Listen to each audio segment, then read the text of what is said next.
7 de la mañana con 37 minutos, 7 con 37 minutos, en Punto Noticias de Radio Pichincha, como lo anticipábamos, está ya con nosotros vía telemática el doctor Lenin Zarzosa, abogado defensor del presidente de la CONAIE, Leonidas Issa. Doctor Zarzosa, buenos días, bienvenido, le acompañamos a Alexis Moncayo, quien le habla, Licenia Espinel.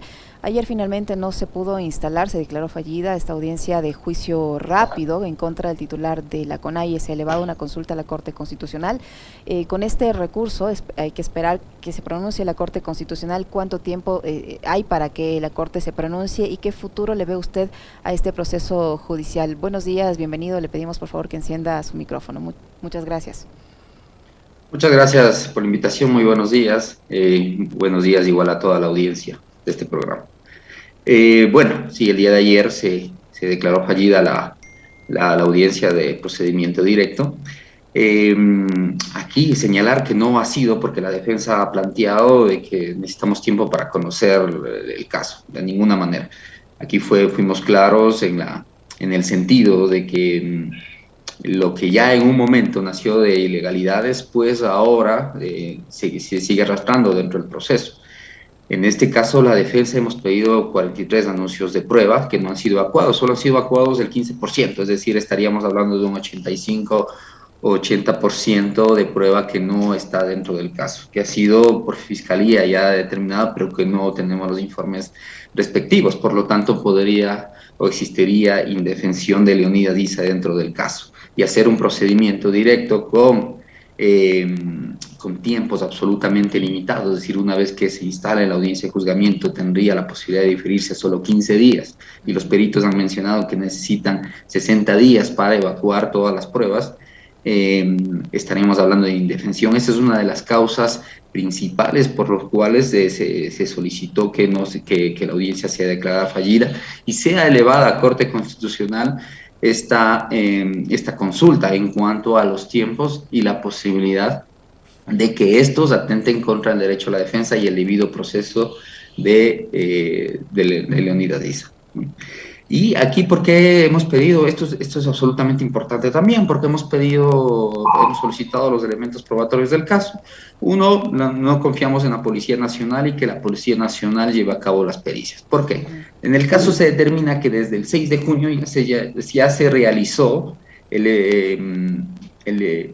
procedimientos de seguimiento a Leonidas Issa y a su equipo, interceptación de llamadas, seguimientos, infiltración de agentes de inteligencia en las cercanías de su equipo, etcétera, ¿no? Aquí incluso sus abogados y sus familiares constan como los números que han sido investigados o pinchados por parte de inteligencia de Policía Nacional. ¿Qué tipo de constancia tienen sobre eso, doctor Zarzosa? Bienvenido, buenos días. Esto consta en el caso, esto consta ya como elemento dentro del caso. El día de ayer que lo estábamos revisando a minuciosidad, toda una serie de números telefónicos que fueron parte de esto constan mi número, por ejemplo, consta mi número de teléfono. Y no ha sido desmentido por las autoridades, no ha sido desmentido. Eso no ha sido desmentido, no. Y nosotros lo ponemos acá a conocimiento con la documentación respectiva, ¿no? Esto es absolutamente ilegal. Es decir, fueron, bajo una orden, supuestamente, de inteligencia policial, intentando configurar una flagrancia, el cual se lleva a cabo el 13 de junio, que señalan que, bueno, esto también llama la atención, una flagrancia de autoría mediata. Más o menos le encontraron a Leonidas Issa pensando o planificando el cometimiento de un delito. Una locura, ¿no? Pero bueno, así se lleva a cabo, fue a procedimiento directo y ahora tenemos estas implicaciones, ¿no? Por eso es que no confiamos en la policía y que la policía sea quien lleve las pericias del caso. Hemos solicitado asistencia penal internacional para que sea una instancia imparcial que garantice debido proceso y que garantice objetividad, no solo de las nuevas pericias solicitadas, sino que haga una auditoría total a todo lo que ya se encuentra dentro del procedimiento. ¿Y este pedido, doctor Zarzosa, fue aceptado por la jueza, el pedido de que haya asistencia internacional? Esto fue aceptado por Fiscalía y por la jueza. Por lo tanto, en los próximos días el equipo de defensa ya estamos llevando a cabo las diligencias del caso para que esto se lleve a cabo. Porque hacer un caso de connotación nacional, que hemos evidenciado una serie de presiones de distintos poderes, pues necesitamos que en primer momento garantizar justicia, garantizar un juicio justo. Eso es lo que la defensa está enfocada en, garantizar un juicio justo, y que se sienten precedentes en el sentido de que los dirigentes, los líderes sociales nacionales, no pueden ser objeto simplemente de criminalización por vía directa y de un escenario en el cual Policía Nacional o instancias de seguridad del Estado configuren todo un escenario de criminalización, tanto a los líderes como a sus equipos. Aquí hemos visto también cómo los abogados hemos sido objeto de estigmatización, tanto el doctor Poveda, mi persona, la doctora María Fernanda Poveda, ¿no? Y igualmente llevaremos esto a instancias internacionales, porque ¿qué es lo que presumimos? Que existen ya elementos ilegales que actúan bajo complicidad de poder para llevar a cabo todos estos escenarios de criminalización e estigmatización. No, doctor, nos llama la atención absolutamente esto. Doctor, hay algo que a mí me llama mucho la atención, y digamos, esto lo he conversado con algunas personas cercanas, haciendo también una lectura política, pero claro, a usted le quiero preguntar su criterio jurídico. A ver, la acusación es por el supuesto delito o la participación en el supuesto delito de paralización de un servicio público. ¿Cuál es el servicio público que se le acusa de paralizar a Leonidas Diza? El tránsito vehicular, el cierre de vías. Esto también llama la atención en el sentido de que el supuesto delito es paralización de servicios públicos, y la aprehensión se lleva a cabo en Pastocali, en la E35, cuando él se movilizaba en su vehículo, es decir, se movilizaba, ¿no? No estaba en un acto de paralización de cierre de esa vía, ¿no? Ya, o sea, no estaba él en una volqueta botando despojos, escombros de una vía. Ya. Pero ¿por qué le pregunto esto, doctor? A ver. Sí, y aquí quisiera adicionarle algo de su pregunta sumamente importante. Pero tenemos acusación particular, por ejemplo, de Petroecuador, señalando de que paralización de servicios públicos llevó al cierre de los pozos petroleros. Entonces, por eso pedimos una pericia de geografía crítica, en el sentido de que determine si Leonidas Diza, estando en Pastocalle, transitando en la E35, tiene la posibilidad de pensar o de ejecutar. Bueno, acá dicen autoría inmediata, le aprendieron pensando en el cierre de pozos petroleros. Y eso es lo que está dentro del proceso, ¿no? Y dentro del proceso también la jueza le acepta la acusación particular de manera imparcial, de manera, sí, no en su totalidad, le acepta de manera parcial. Es decir, que lo que menciona es de que Petroecuador es una víctima parcial, pero dentro del proceso penal, ¿eres víctima o no eres víctima? No puede ser una víctima parcial, ¿no? A ver, yo, ¿por qué le preguntaba esto, doctor? Y vea usted ese detalle que nos acaba de dar, que también me parece abona un poco para analizar, para profundizar sobre lo ridícula que puede resultar la acusación, ¿no? Influjo psíquico, ¿no? Irradió ahí no sé qué cosas que decía la fiscal alguna vez refiriéndose a otro caso.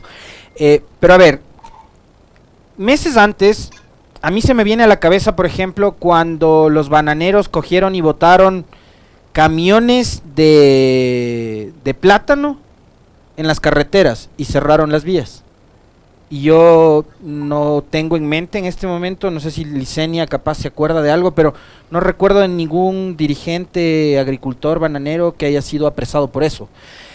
Hace algunas semanas también, antes de que se dé el paro de estos 18 días, la UNE bloqueó vías aquí en Quito, cerca del Montúfar, acá cerca de la plataforma financiera, y no veo ningún dirigente de la UNE. No estoy diciendo que quisiera verles presos, ¿me explico?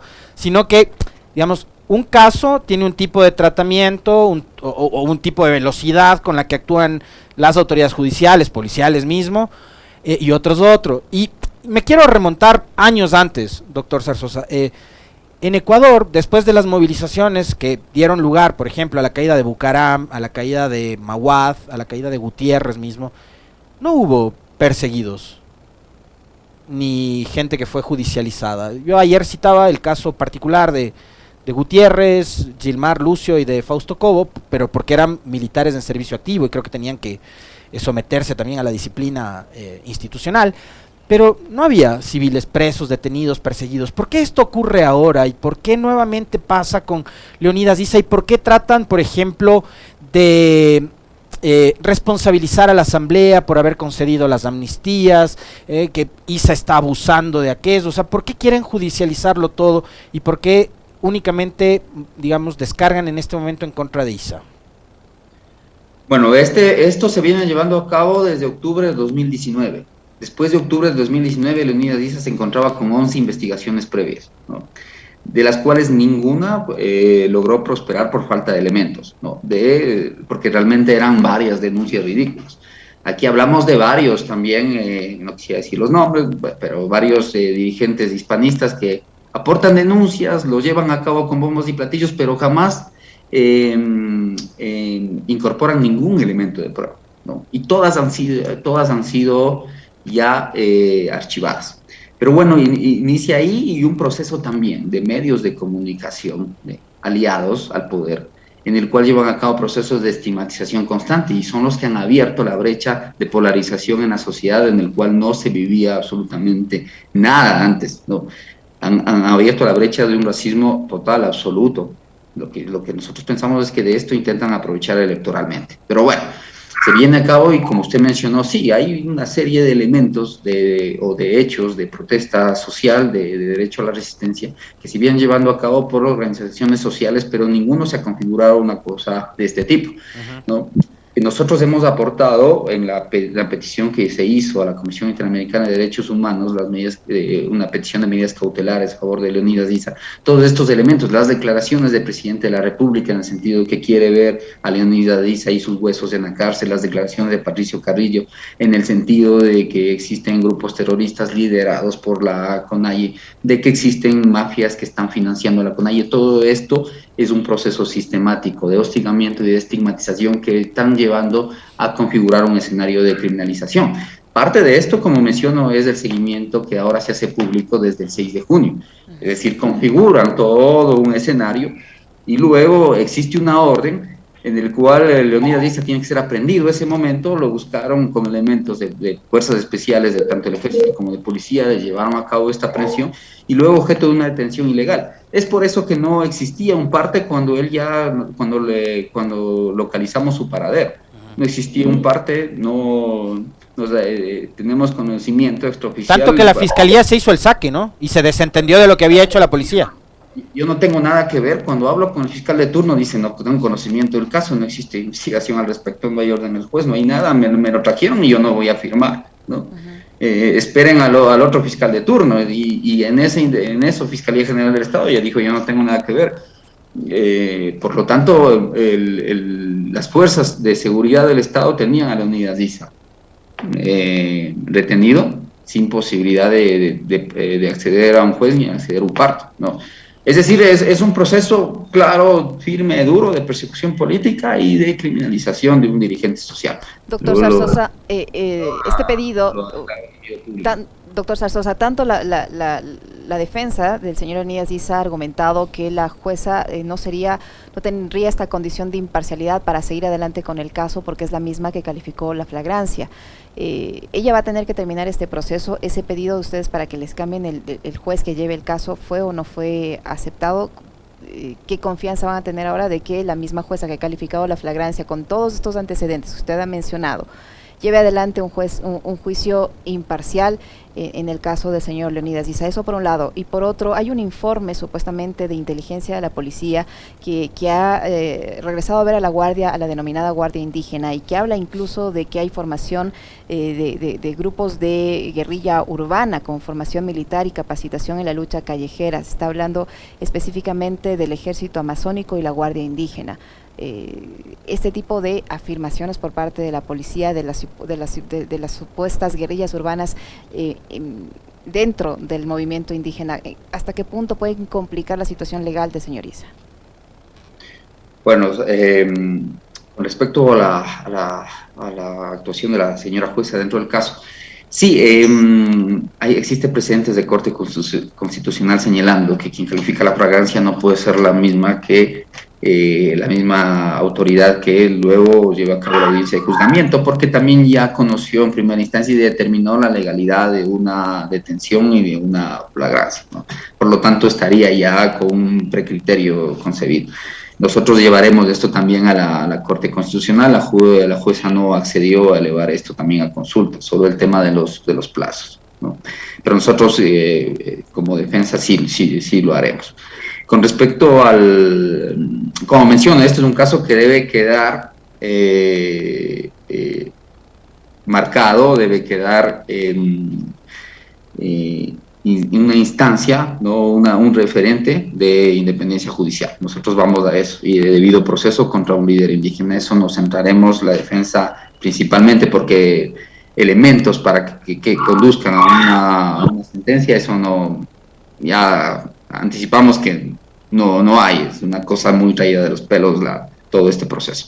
Con respecto al otro, continúa, el posparo significa que los elementos del ala belicista del gobierno, y esto queremos dejarlo absolutamente claro, en el gobierno existe una ala política con un nivel, yo diría, de incidencia limitada dentro del gobierno, y un ala belicista que tiene mayor incidencia, y está encabezado por el ministro Carrillo. Todo el mundo ha visto sus declaraciones, ha escuchado todo lo que menciona y ha escuchado cuál es su táctica.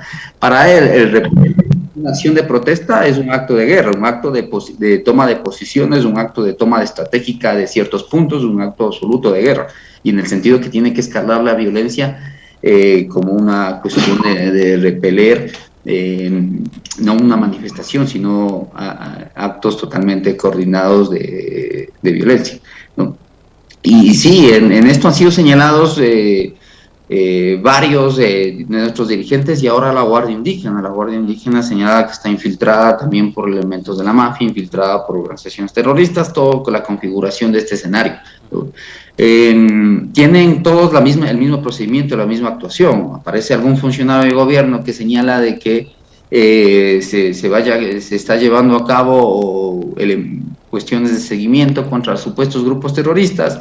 Se hace eco la prensa aliada al poder, que señalan, igual mencionan nombres, más o menos que tapándose con supuestas investigaciones de periodismo, sacan nombres, y la función judicial las respecta, dicen: nos encontramos con una denuncia ya que no sabemos que es anónima, y va a la judicialización y la criminalización. Ya no conocemos el libreto que está llevando a cabo el gobierno, como lo que sucedió en Casa de la Cultura. En Casa de la Cultura yo he accedido al expediente, hasta ahora no sabemos la llamada anónima, ni siquiera, no hay ningún dato de la llamada anónima que llevó a la toma de la Casa de la Cultura por parte de la policía, ¿no? O sea, no se puede saber si es que en efecto hubo la tal llamada. Es decir, no tenemos en este momento elementos para decir si hubo la tal llamada, ¿no? Y nos llamó la atención también la celeridad con que actúa todo el aparato de justicia. Y aquí mencionar, nosotros hemos interpuesto 2 denuncias absolutamente importantes, una por el atentado que sufrió Leonidas Issa, ¿no? Y que también intentaron vandalizar, en el sentido de que no era una bala que podía producir daño. ¿Qué estamos esperando? Que sea interceptado con fusil un dirigente social. Esto no puede suceder en el país, ¿no? Esta denuncia no tiene la celeridad del caso. Lo otro, hemos interpuesto la denuncia en contra del presidente de la República, en contra del ministro de Defensa y en contra del ministro del Interior, Lara y Carrillo, ¿no?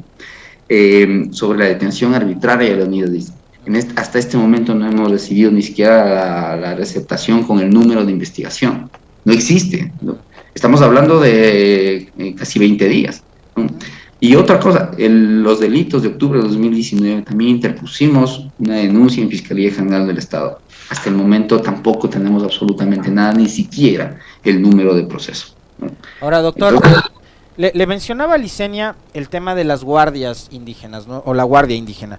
Lo han sacado como una revelación, cuando de esto, digamos, se viene hablando desde hace mucho tiempo. De hecho, en el 2019 ya el expresidente de la CONAIE, Jaime Vargas, se refirió no a los ejércitos indígenas, sino a la Guardia Indígena. Y yo me remonto años más atrás todavía, cuando se hablaba, por ejemplo, de comunidades indígenas que habían sido entrenadas por el propio ejército para los conflictos armados que se tenía históricamente con el Perú, por citarle un ejemplo. Entonces, ¿cuál es la respuesta que ustedes van a dar, por ejemplo, a los medios de comunicación que están tratando de construir un encuadre en el cual ahora resulta que la CONAIE tiene una guardia indígena armada, que son financiados por el narcoterrorismo, que son financiados por el correísmo, que son financiados por el crimen organizado.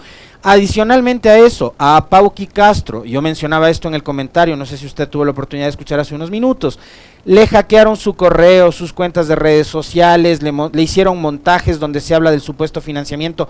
Son cosas que están tratando de generar un imaginario en la gente de que la CONAIE se beneficia de sectores que operan en la ilegalidad, en la sombra, y están obviamente tratando de deslegitimar la lucha y las causas del movimiento indígena.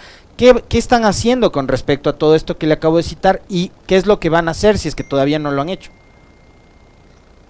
Bueno, sí, es todo un escenario. Como usted lo ha mencionado, es todo un escenario. El equipo de CONAIE sufrió varias infiltraciones, varios hackeos, ¿no? Todo el aparato de comunicación, todo su sistema de telecomunicaciones, todo. Que de por sí, digamos, desde una organización social, tampoco es que es una cuestión de aparataje, ¿no? Pauqui Castro sufrió este hackeo. En mi caso también han montado una escena en la cual supuestamente estoy contando billetes, algo absolutamente ridículo. Y ahora la Guardia Indígena, como usted menciona, esto está totalmente amparado tanto en Constitución, ante el medio de los derechos colectivos y tanto en instancias internacionales como un elemento ancestral de protección de su territorio.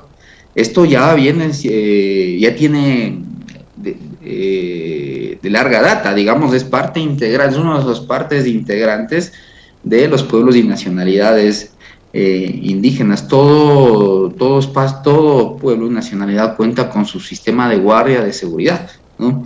Esto está garantizado por instancias internacionales y nosotros son esas instancias a las que acudiremos. Como mencionaba, estamos llevando a cabo procesos con relatores especiales tanto de Naciones Unidas como de la Comisión Interamericana de Derechos Humanos, de pueblos indígenas, de detenciones arbitrarias, de independencia judicial, etcétera. Recordemos que el relator especial de detenciones arbitrarias de la ONU ya se pronunció sobre el caso de Leonidas Diza, ¿no? Y también está llevando a cabo todo el procedimiento para estar pendiente del caso, ser un observador dentro del proceso, dentro del caso, ¿no? Es decir, nos enfrentamos sí a un escenario totalmente de configuración desde el Estado, ¿no? Que declara enemigo público a Leonidas Diza y a su organización, CONAIE, y al movimiento indígena en general, e intenta desbaratar todo lo que lleva sus alianzas, todos sus aliados, ¿no? En el sentido de desbaratar una organización social. Estamos viviendo una represión en este momento de bajo impacto. Todo lo que ya lo ha señalado Carrillo en sus intervenciones. Esta es una guerra de baja intensidad, la que se lleva ahora a posparo. En este caso nos defenderemos con todo el equipo legal, y igual la Guardia Indígena estará en su territorio, está llevando a cabo las reuniones y asambleas del caso, y entiendo que también llevarán a cabo su defensa de manera pública, ¿no? Ya que, como mencionó, no tiene nada que ver con crimen organizado, no tiene nada que ver con mafia, no tiene nada que ver con grupos terroristas, son elementos ancestrales de protección territorial.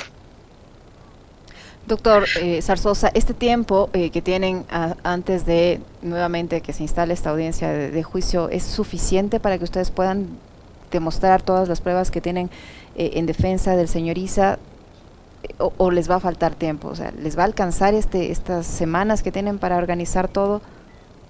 Estamos corriendo contra el tiempo, sí, estamos corriendo contra el tiempo, pero el Estado tiene la obligación de garantizar una debida diligencia. Leonidas Diza no tiene por qué ser el que pague por las ilegalidades cometidas, o por si la Fiscalía decidió llevar por procedimiento directo, con toda la plena confianza de que tiene las pruebas del caso para llevar a esto. Nosotros no, nuestra defensa se enfocará en que nosotros nos evacúen todos los elementos probatorios que hemos solicitado, porque de caso contrario, eso estaría atentando contra el procedimiento y contra Leonidas Diza, y esto seguiremos apelando en todas las instancias del caso, ¿no? Quienes tienen que hacerse cargo de los errores de procedimiento, las ilegalidades dentro del caso, no es Leonidas Diza, es el Poder Judicial y es Fiscalía General del Estado. Mientras esto pasa, digo yo, el señor Issa va a tener cabeza y concentración como para empezar a participar en estas mesas técnicas que tenemos entendido empiezan el 7 de julio, ya el próximo viernes me parece. Él va a participar de estas mesas técnicas a pesar de estar involucrado en este proceso y tener que pensar en cómo se va a defender y organizar todo en apenas estas pocas semanas que tiene para organizar el caso. Bueno, hemos solicitado dentro de la dirigencia también que la presentación no sea cada miércoles y viernes, sino cada viernes, un viernes cada 15 días. Se ha flexibilizado, la jueza ha accedido. La jueza ha señalado que también es excesivo que firme 2 veces por semana. Entonces ya hay, digamos, un nivel de ese análisis dentro de la misma función judicial. La dirigencia se va a reunir en estos próximos días, entiendo, entre hoy y mañana para determinar el procedimiento a las mesas técnicas, pero Leonidas ya ha comunicado a los medios públicos en el sentido, a los medios de comunicación en el sentido de que las mesas técnicas se van a llevar a cabo con delegados oficiales y que los juicios no van a interferir en esto, ¿no? En razón de que la lucha por los 10 puntos, por las demandas que el movimiento indígena está llevando a cabo, continúa. Eso es lo que lo ha expresado ya públicamente. Muchísimas gracias, doctor Sarzosa. Muy amable. Gracias, doctor.